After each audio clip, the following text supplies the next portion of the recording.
Imagine descobrir que você, um simples motorista de Uber que mal consegue pagar o aluguel, é na verdade herdeiro legítimo de um império de 12 bilhões de reais. Mas há um problema. Seu meio-irmão já tentou te matar 2 vezes para manter o segredo enterrado. E está planejando a terceira. Lucas Santos achava que era órfão.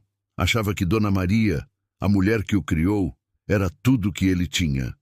Achava que passar o resto da vida dirigindo pelas ruas de São Paulo era o máximo que ele conseguiria. Até que uma advogada entrou no carro dele e disse: "Você é herdeiro de um dos maiores impérios do Brasil."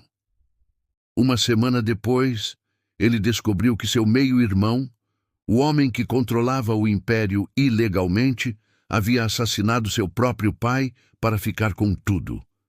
E Lucas teve que escolher: voltar para a invisibilidade segura da vida simples, ou lutar por uma herança manchada de sangue e mentiras.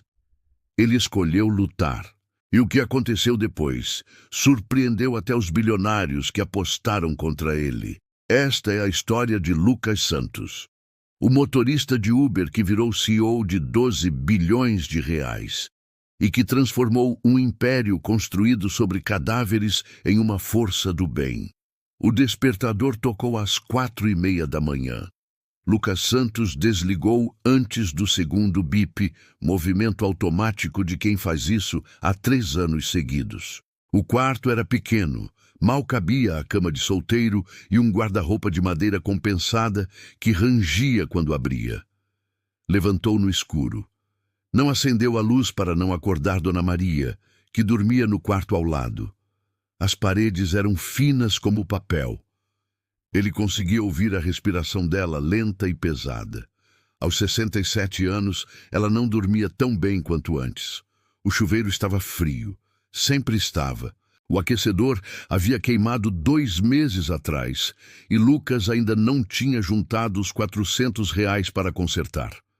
Tomou banho rápido, se vestindo com movimentos mecânicos aperfeiçoados pela repetição. Calça jeans limpa, mas desbotada, camisa social azul clara, que era a mais apresentável, tênis preto que já não era tão preto assim. No espelho embaçado do banheiro, olhou para o próprio rosto. 32 anos. Linhas de cansaço ao redor dos olhos que não deveriam estar lá ainda. Cabelo escuro cortado simples, sem estilo. Rosto comum, o tipo que ninguém olha 2 vezes na rua, exatamente como ele gostava de ser, invisível. Na cozinha minúscula, a cafeteira velha gorgolejava. Dona Maria havia deixado tudo preparado na noite anterior, como sempre fazia. Pão com manteiga em um prato coberto com papel filme. Café coado, um bilhete em letra tremida. "Bom dia, meu filho. Deus abençoe seu trabalho. Te amo." Lucas sentiu o aperto familiar no peito. Ela não era sua mãe biológica, mas era a única mãe que ele conheceu. A única pessoa no mundo que realmente se importava se ele vivia ou morria. Flashback. Como Dona Maria encontrou Lucas. Dona Maria Conceição Santos tinha 34 anos quando encontrou o bebê. Era dezembro de 1992, véspera de Natal. Ela trabalhava como cozinheira em um hospital na zona leste de São Paulo. Turnos de 12 horas que deixavam suas costas doendo e suas mãos inchadas. Estava voltando para casa, depois da meia-noite, quando ouviu o choro. Fraco, quase imperceptível, vindo de uma caixa de papelão ao lado da lixeira. Dentro, embrulhado em um cobertor sujo, estava um bebê. Não podia ter mais que 2 ou 3 meses. Estava com frio, com fome, com a pele avermelhada de tanto chorar. Mas o que Maria nunca esqueceu foi o olhar dele. Mesmo tão pequeno, aqueles olhos escuros pareciam antigos, como se já tivessem visto o mundo e todas as suas crueldades. No pulso direito do bebê havia uma marca de nascença em formato de lua crescente. E presa ao cobertor, uma única nota escrita à mão: "Perdoe-me, não posso ficar com ele. Por favor, cuide do meu filho." O sol ainda não havia nascido quando Lucas Santos ligou o carro. Às 5 da manhã, São Paulo era uma cidade diferente, mais silenciosa, mais honesta. Ele gostava desse horário, quando as ruas pertenciam aos trabalhadores como ele, não aos poderosos que as dominariam algumas horas depois. Aos 32 anos, Lucas tinha as mãos calejadas de quem conhecia o trabalho duro. 10 anos como mecânico, 3 como motorista de Uber, sempre com um sorriso genuíno para os passageiros, sempre com uma palavra de encorajamento para quem precisava. Dona Maria, sua mãe adotiva, dizia que ele tinha coração de ouro em corpo de guerreiro. O primeiro passageiro do dia era diferente. Rodrigo Almeida, empresário de 45 anos, entrou no carro visivelmente nervoso. Falava ao telefone sobre uma crise na empresa, números que não fechavam, investidores furiosos. Lucas ouvia em silêncio, mas sua mente trabalhava. Conhecia aqueles problemas.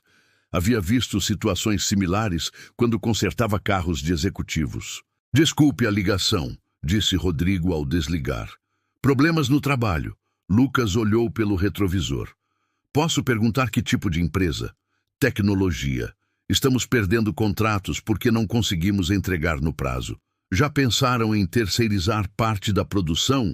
Dividir o risco?" Rodrigo franziu a testa. "Como assim?" Lucas explicou sua ideia. Em vez de tentar fazer tudo internamente, a empresa poderia criar parcerias estratégicas.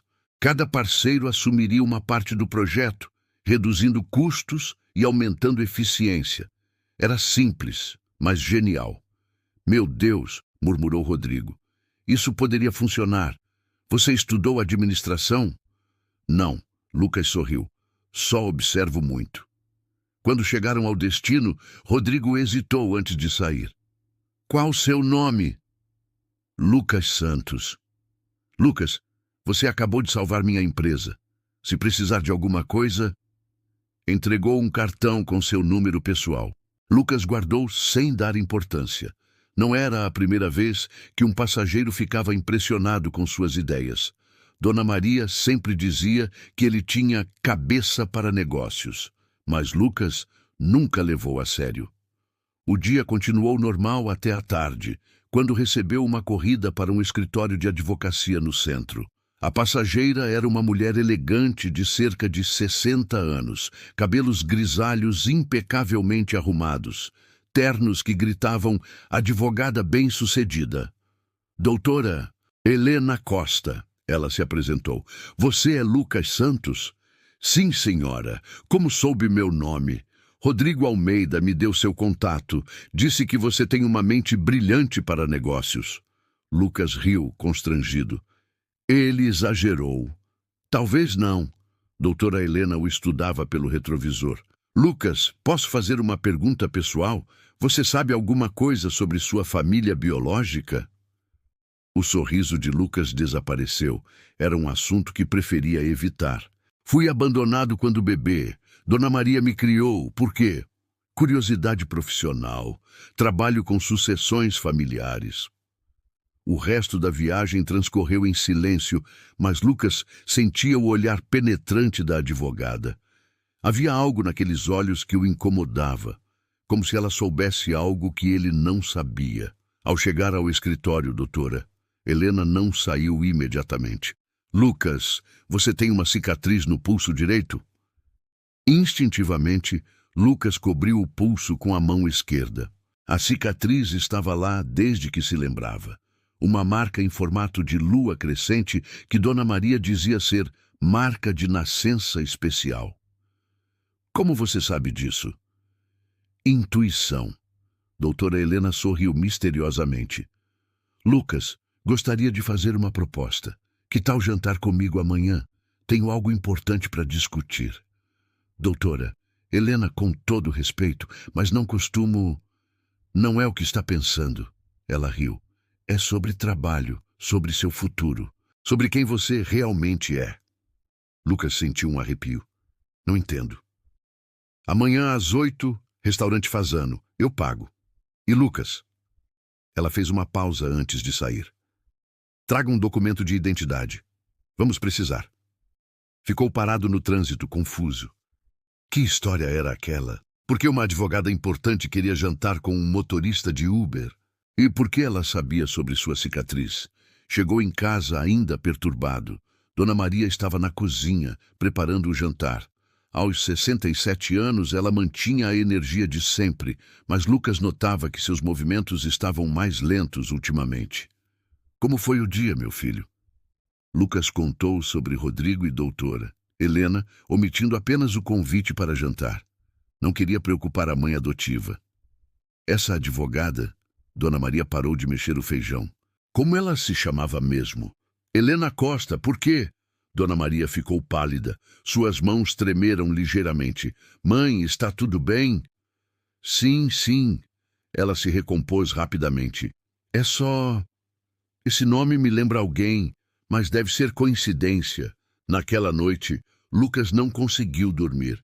Ficou olhando para a cicatriz no pulso, lembrando das palavras de doutora Helena. Sobre quem você realmente é. Que diabos isso significava? Do quarto ao lado, ouvia Dona Maria se mexendo na cama. Ela também não estava dormindo. E pela primeira vez em anos, Lucas se perguntou se havia segredos em sua vida que ele desconhecia completamente. O restaurante Fasano intimidava Lucas. Nunca havia estado em um lugar tão elegante. Os garçons usavam smokings. Os pratos custavam mais que sua renda semanal, e ele se sentia completamente deslocado com sua melhor camisa social, que ainda assim parecia barata perto de tanta sofisticação. Doutora Helena já estava esperando, impecável em um terno azul marinho. Sorriu ao vê-lo e acenou para que se sentasse. Obrigado por vir, Lucas. Sei que deve estar curioso. Curioso é pouco. Lucas se acomodou desconfortavelmente. Doutora, Helena, com todo respeito, mas não entendo por que uma advogada como a senhora quer falar comigo. Porque você é muito mais importante do que imagina. Ela abriu uma pasta elegante. Lucas, o que vou contar pode mudar sua vida para sempre. Preciso que me ouça até o final, por favor. Lucas assentiu, tenso. Há 33 anos, morreu um dos homens mais ricos do Brasil, Antônio Mendes, dono da Mendes Holdings, um conglomerado que hoje vale 12 bilhões de reais. Conheço o nome. Sai nos jornais, às vezes. Antônio teve 2 filhos, Eduardo, que hoje controla a empresa, e outro filho, que desapareceu quando bebê. Lucas sentiu o estômago se contrair. Desapareceu como? A mãe do segundo filho era empregada doméstica.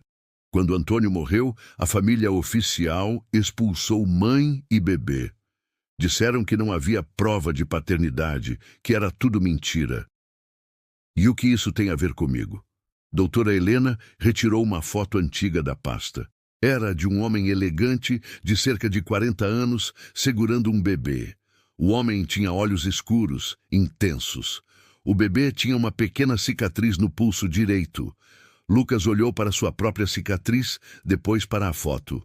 A semelhança era perturbadora. Esse bebê é você, Lucas, e esse homem é seu pai. O mundo pareceu parar. Lucas sentia como se o chão tivesse desaparecido sob seus pés. Isso é impossível.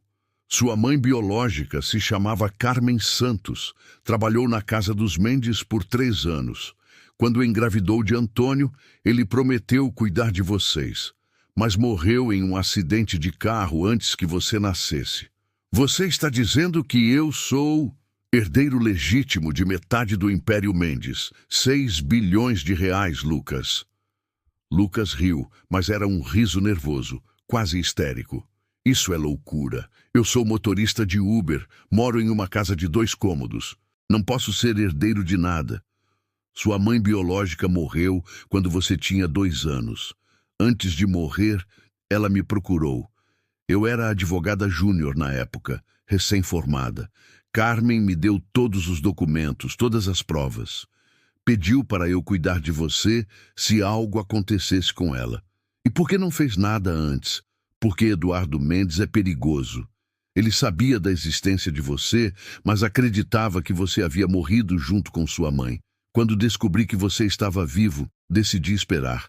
Queria que você crescesse, se tornasse forte o suficiente para enfrentar o que viria. Doutora Helena retirou mais documentos da pasta.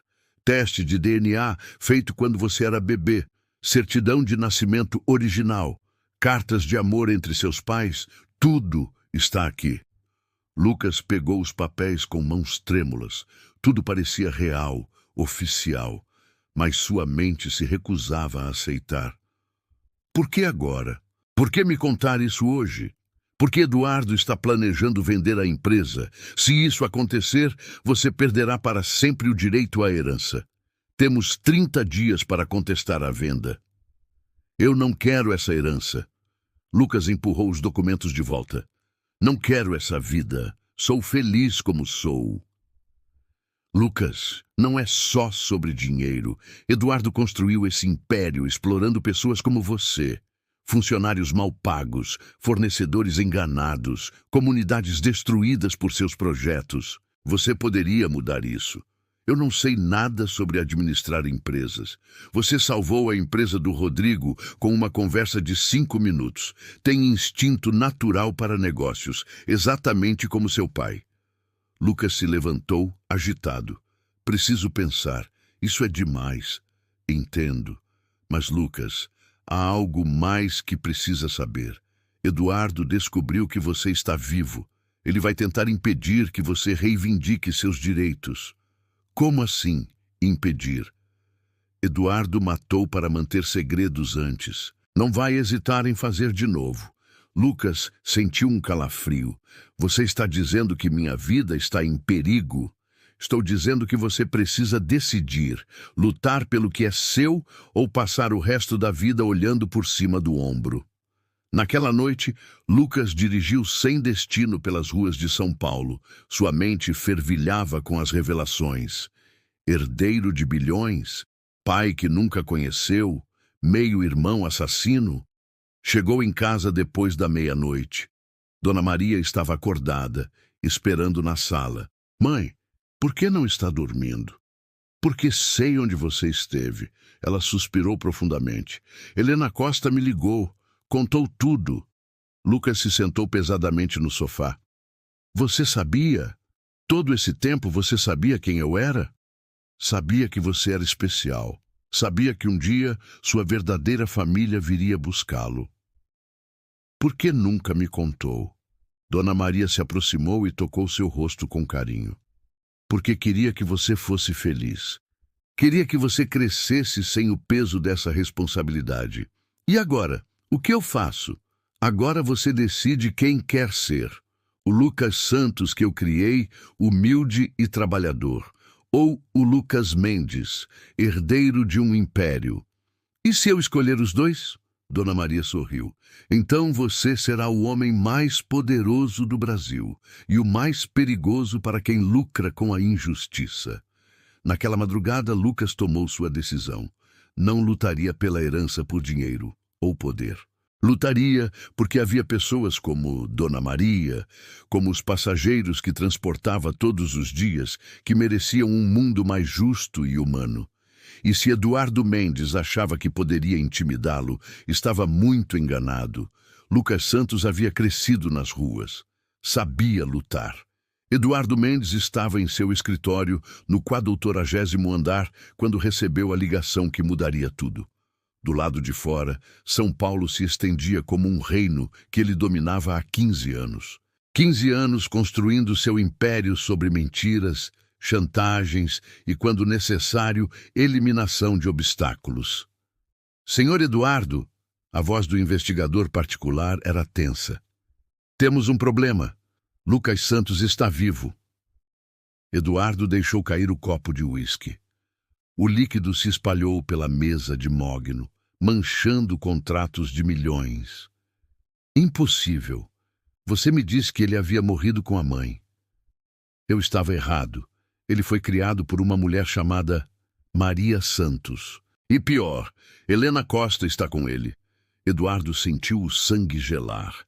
Helena Costa era a única pessoa viva que conhecia todos os seus segredos. A única que poderia destruí-lo. Onde eles estão? Helena levou Lucas para jantar no Fazano ontem. Provavelmente já contou tudo. Eduardo desligou e ficou olhando para a cidade.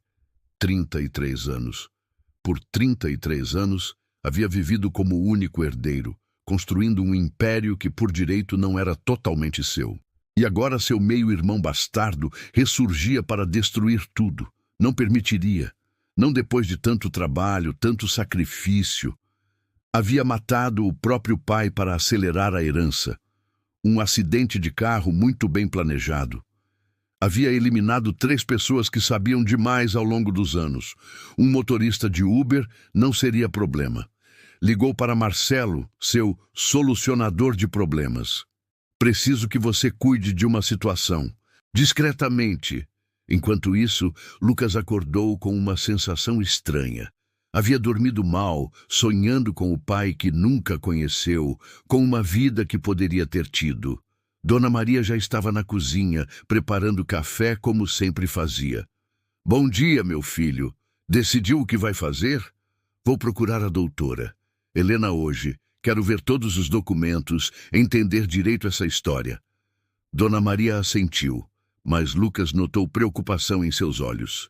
Mãe, tem algo que não me contou? Lucas, seu pai, Antônio, ele não morreu em um acidente. Lucas parou de tomar café. Como assim? Helena me contou ontem. Antônio descobriu que Eduardo estava desviando dinheiro da empresa. Ia denunciá-lo. No dia seguinte, morreu em um acidente de carro. Você está dizendo que Eduardo matou nosso pai? Estou dizendo que Eduardo é capaz de qualquer coisa para manter o poder. Lucas sentiu raiva crescer em seu peito. Não era só sobre herança. Era sobre justiça.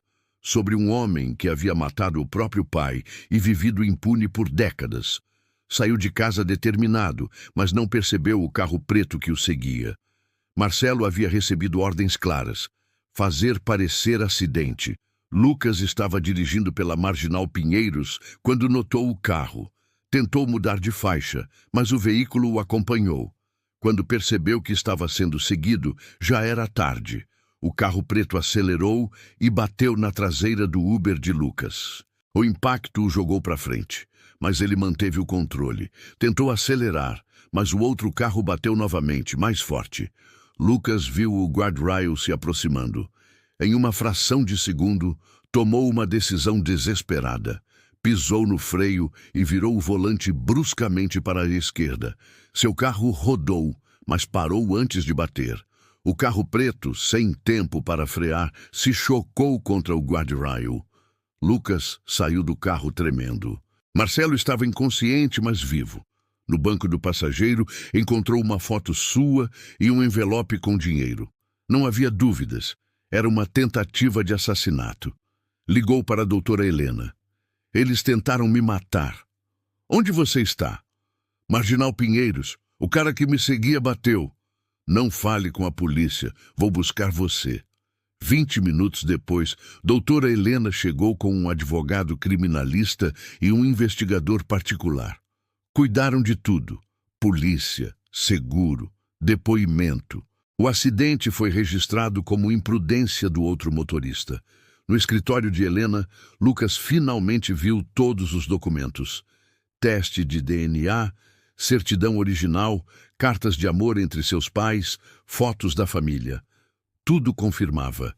Ele era Lucas Mendes Santos, filho legítimo de Antônio Mendes.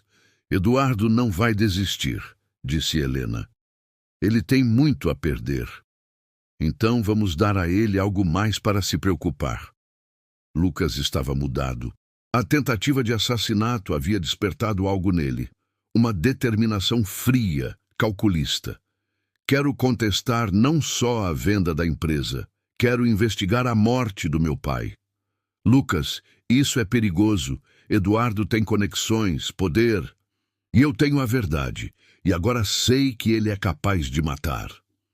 Naquela tarde, Helena protocolou uma ação judicial contestando a venda da Mendes Holdings e solicitando investigação da morte de Antônio Mendes. Em poucas horas, a notícia vazou para a imprensa. Herdeiro perdido contesta venda de império bilionário. Eduardo viu a manchete e quebrou outro copo de uísque. Seu advogado estava nervoso. Eduardo, se eles provarem que Lucas é filho de Antônio, não vão provar nada. E se provarem, Lucas não estará vivo para reclamar. Você não pode estar falando sério. Marcelo falhou, mas tenho outros recursos. Naquela noite, Lucas não voltou para casa. Helena havia insistido que ele ficasse em um hotel, com segurança. Dona Maria também foi transferida para local seguro. Sozinho no quarto do hotel, Lucas olhava para a foto do pai. Antônio Mendes tinha olhos gentis, sorriso honesto. Nada como Eduardo, que Lucas havia visto nas fotos dos jornais. Olhar frio, sorriso calculista. Pai, murmurou Lucas para a foto. Não sei se sou forte o suficiente para isso, mas vou tentar fazer justiça. Por você, por minha mãe, por todas as pessoas que Eduardo prejudicou. Do outro lado da cidade, Eduardo planejava o próximo movimento. Se não conseguia matar Lucas discretamente, usaria outros métodos. Chantagem, intimidação, destruição da reputação. Havia construído um império sobre cadáveres. Um a mais não faria diferença. Mas Eduardo subestimava uma coisa. Lucas Santos havia crescido lutando e agora tinha motivos para lutar que iam muito além de dinheiro. A guerra entre os irmãos estava apenas começando. Lucas acordou no hotel com uma clareza mental que não sentia há anos. A tentativa de assassinato havia sido um divisor de águas.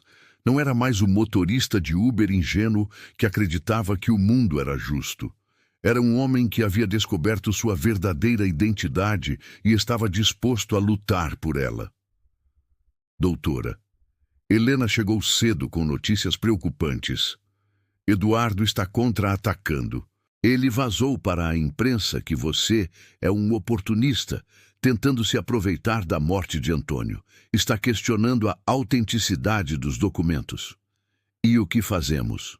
Provamos que você não é só herdeiro legítimo, mas também competente para administrar o império. Helena explicou o plano. A Mendes Holdings estava enfrentando uma crise. Uma de suas subsidiárias, a Tech Solutions, estava à beira da falência.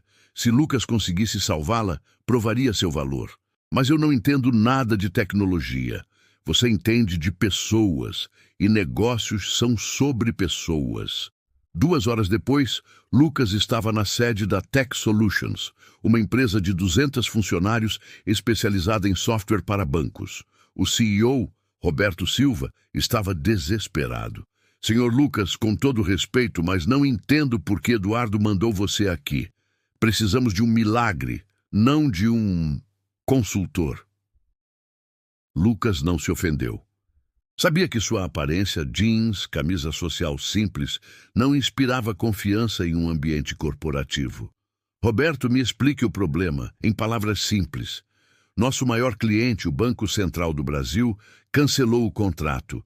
Eles dizem que nosso software é lento, instável. Sem esse contrato, fechamos em 30 dias. Lucas pediu para ver o software. Era realmente lento, cheio de bugs. Mas conversando com os programadores, descobriu o problema real. A empresa estava tentando fazer tudo sozinha, sobrecarregando a equipe. Roberto, quantos projetos vocês estão tocando simultaneamente? 15. E quantos programadores têm? 20. Lucas riu. Aí está o problema. Vocês estão tentando ser uma montadora quando deveriam ser uma oficina especializada. Explicou sua visão. Em vez de tentar desenvolver tudo internamente, a Tech Solutions deveria focar em sua especialidade, segurança bancária, e terceirizar o resto. Parcerias estratégicas com empresas menores, cada uma cuidando de uma parte específica. Mas isso vai aumentar os custos, protestou Roberto. Não, vai diminuir. Vocês vão entregar mais rápido, com mais qualidade e ainda vão poder aceitar mais projetos. Lucas passou o dia inteiro na empresa, conversando com funcionários, entendendo processos, identificando gargalos. À noite, apresentou um plano completo de reestruturação. Em 90 dias, vocês vão estar lucrando novamente. Em 6 meses, vão ser a empresa de software bancário mais eficiente do país. Roberto estava impressionado, mas cético. E se não der certo? Então vocês não perdem nada, porque já estão falindo mesmo.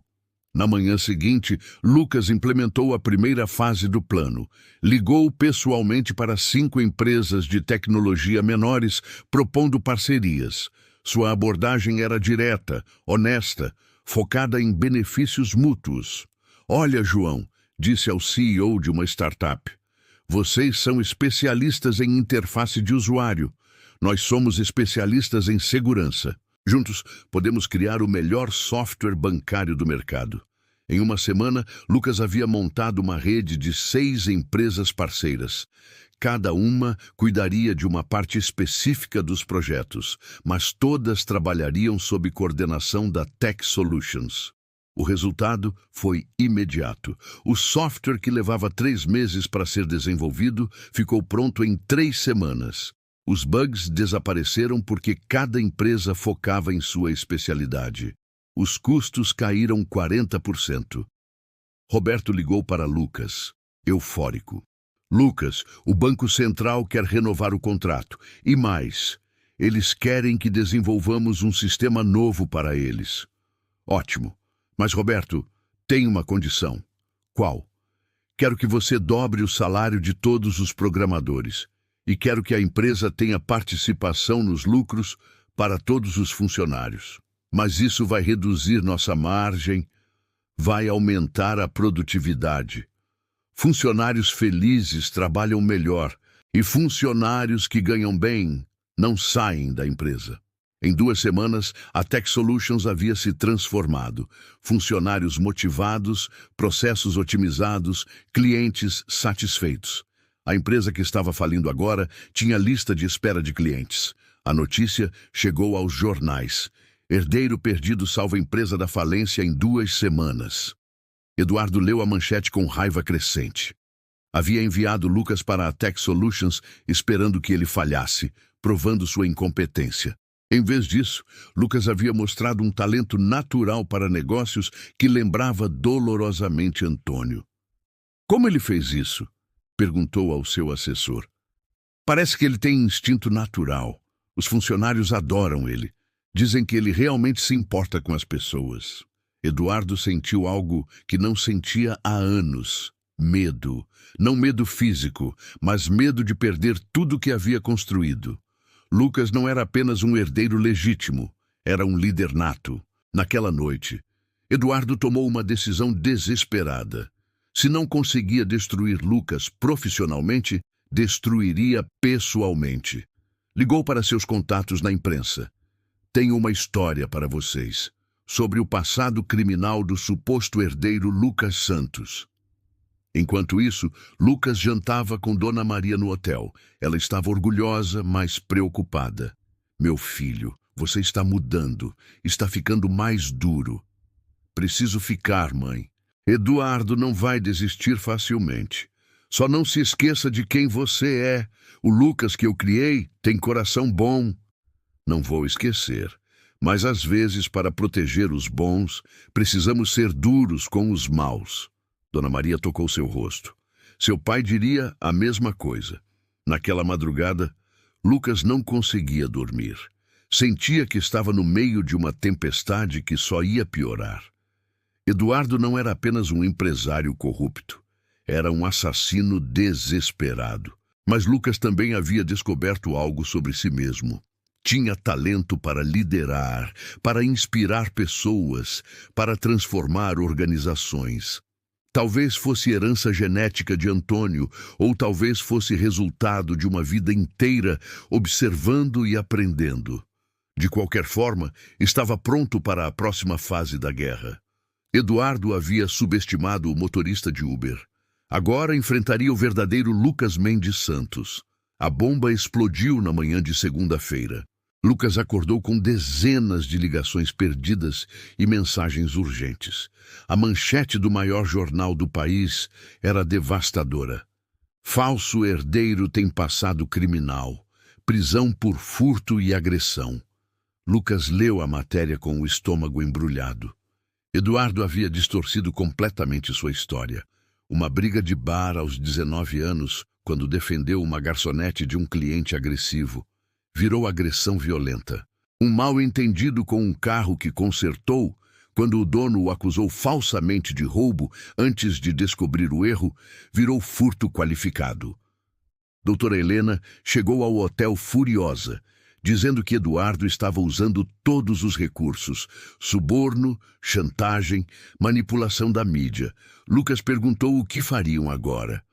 Helena respondeu que agora provariam que Eduardo era muito pior do que qualquer coisa que haviam inventado sobre Lucas. Helena havia contratado uma equipe de investigadores para vasculhar o passado de Eduardo. O que descobriram era chocante. 3 mortes suspeitas de pessoas que poderiam prejudicá-lo, dezenas de casos de corrupção, uma rede de lavagem de dinheiro que se estendia por vários países. Helena disse que precisavam de provas concretas, testemunhas, documentos, evidências que resistissem ao tribunal. Lucas respondeu que então conseguiriam. Lucas teve uma ideia audaciosa. Se Eduardo queria a guerra, teria a guerra. Mas seria travada no terreno que Lucas conhecia melhor, as ruas. Passou os próximos dias conversando com ex-funcionários da Mendes Holdings que haviam sido demitidos por Eduardo. Motoristas, seguranças, secretárias, contadores, pessoas invisíveis que sabiam de tudo, mas nunca foram ouvidas. Márcia, ex-secretária de Eduardo por 10 anos, foi a primeira a falar. Ele matou o próprio pai, disse chorando.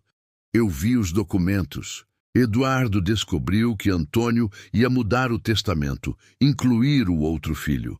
Na noite anterior ao acidente, Eduardo fez uma ligação estranha. Disse, está tudo acertado para amanhã. Carlos, ex-motorista de Eduardo, confirmou. Ele me pediu para sabotar o carro do Sr. Antônio. Quando me recusei, fui demitido. 2 dias depois, Antônio morreu. Um por um, Lucas coletou depoimentos devastadores. Eduardo havia construído seu império sobre cadáveres e mentiras, mas sempre cuidou para que as testemunhas fossem pessoas sem importância, funcionários que ninguém levaria a sério. Mas Lucas levava. E agora tinha uma estratégia. Organizou uma coletiva de imprensa no centro de São Paulo, não em um hotel luxuoso, mas na Praça da Sé, cercado pelas pessoas comuns que Eduardo desprezava. Meu nome é Lucas Santos, começou, olhando diretamente para as câmeras. Eduardo Mendes diz que sou um criminoso. Vou contar a vocês quem é o verdadeiro criminoso. Durante 1 hora, Lucas apresentou testemunhas, documentos, evidências. Não falou como um empresário em um terno caro, mas como um homem do povo que conhecia a dor da injustiça. Eduardo Mendes matou meu pai para roubar minha herança. Matou outras pessoas para manter segredos. Explorou trabalhadores, corrompeu políticos, destruiu famílias. E agora quer me destruir porque represento uma ameaça ao seu reino de mentiras. O impacto foi imediato. As redes sociais explodiram com a hashtag Justiça para Lucas. Funcionários da Mendes Holdings começaram a se manifestar publicamente. Clientes cancelaram contratos. Eduardo assistiu à coletiva de seu escritório, vendo seu mundo desmoronar em tempo real. Suas ações despencaram 30% em 2 horas. 3 diretores pediram demissão. O Conselho de Administração convocou uma reunião de emergência. Senhor Eduardo, disse seu advogado, precisamos conversar. As acusações são graves. Se provarem, não vão provar nada. Eduardo quebrou o outro copo. Lucas Santos é um ninguém, um motorista de Uber. Um motorista de Uber que está destruindo sua reputação e sua empresa. Naquela noite, Eduardo tomou a decisão mais desesperada de sua vida. Se não conseguia destruir Lucas legalmente, usaria métodos mais diretos. Ligou para seus contatos no crime organizado. Preciso que um problema desapareça, permanentemente. Mas Eduardo não sabia que Lucas havia antecipado esse movimento.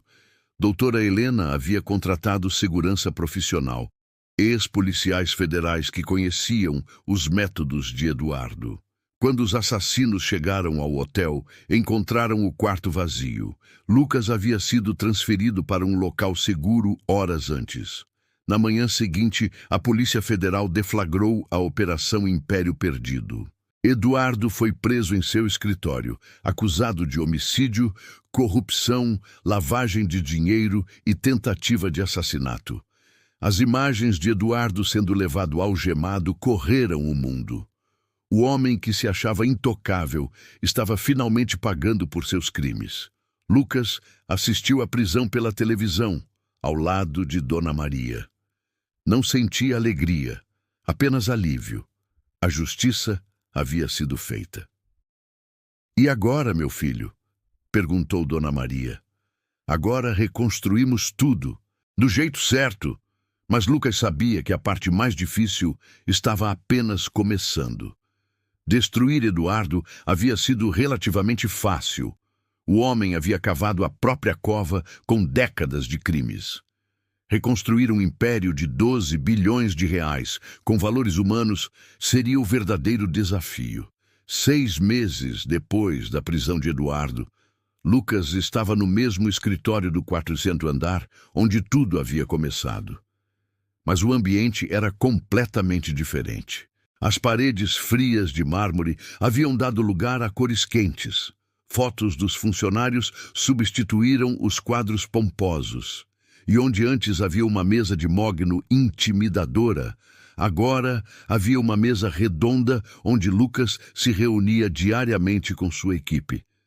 A transformação da Mendes Holdings, agora renomeada Santos Holdings, havia sido radical. Lucas implementou mudanças que pareciam impossíveis para uma empresa do porte. Todos os funcionários, do faxineiro ao diretor, receberam aumento de 40%. A empresa passou a ter participação nos lucros para todos. Creches foram instaladas em todas as unidades. Licença maternidade foi estendida para 6 meses e licença paternidade para 2 meses. "Lucas", disse Roberto Silva, agora diretor de tecnologia do grupo, "os números são impressionantes. Produtividade subiu 60%. Rotatividade caiu para quase 0 e nossos clientes estão mais satisfeitos que nunca." Quando você trata as pessoas como seres humanos, elas trabalham como seres humanos, respondeu Lucas.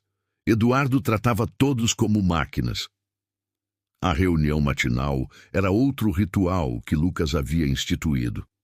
Todos os diretores se reuniam não para relatórios frios, mas para conversar sobre desafios, ideias, problemas pessoais que pudessem afetar o trabalho. "Márcia", Lucas se dirigiu à ex-secretária de Eduardo, agora diretora de Recursos Humanos. "Como está o projeto das comunidades?" "Fantástico. Já construímos 12 escolas em comunidades carentes. O programa de bolsas de estudo está beneficiando 500 jovens.